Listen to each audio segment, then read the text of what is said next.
The former president of Zimbabwe, Robert Gabriel Mugabe, who has died at the age of 95 in Singapore. And we'll be bringing you more on that throughout the morning.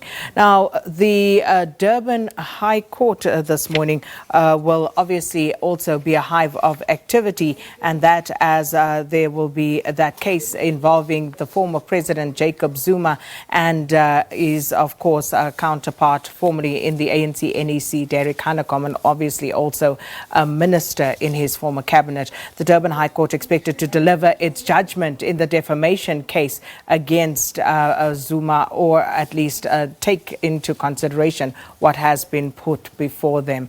The court papers that has been put before the court, in that Hanekom outlined his role during the struggle and said that Zuma's tweet had caused his reputation great harm.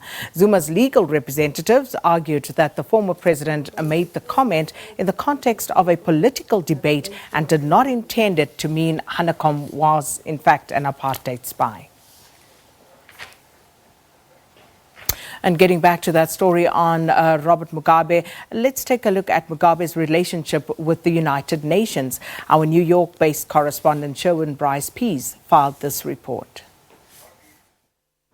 Welcome back to the United Nations, Mr. President. Your hopes for the conference, sir?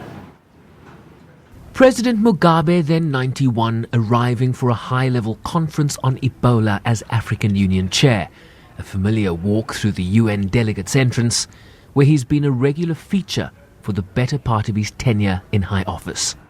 Mugabe, as Prime Minister, came to officially take up Zimbabwe's seat as the newest member of the United Nations in 1980.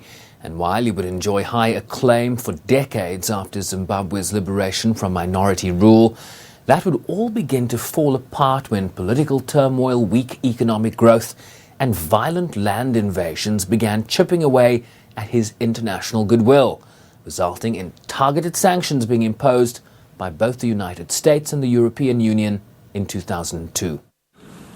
Fighting sanctions would become a rallying cry every time he visited the UN.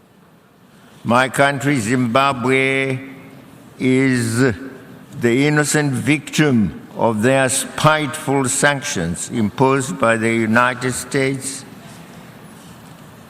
and other Western powers.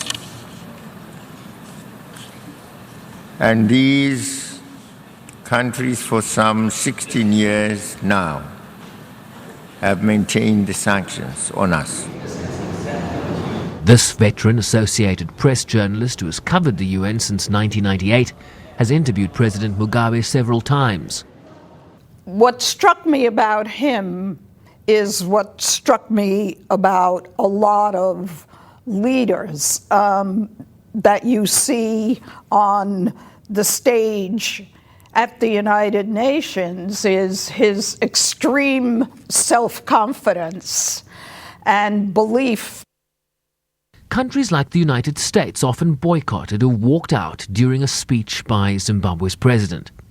Shame, shame, shame, we say to the United States of America. Shame, shame, shame, we say to Britain and its allies, who have continued to impose sanctions, illegal sanctions upon our people. Zimbabwe is for Zimbabweans, so are its ample resources.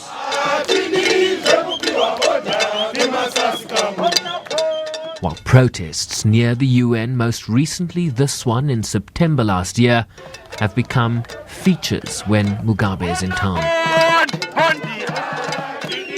In a 2008 interview that I did, he was then talking about power sharing and a power sharing government, and saying he saw no obstacles and expressed hope that it would lead the West to ease economic sanctions, which he blamed for devastating the country's economy.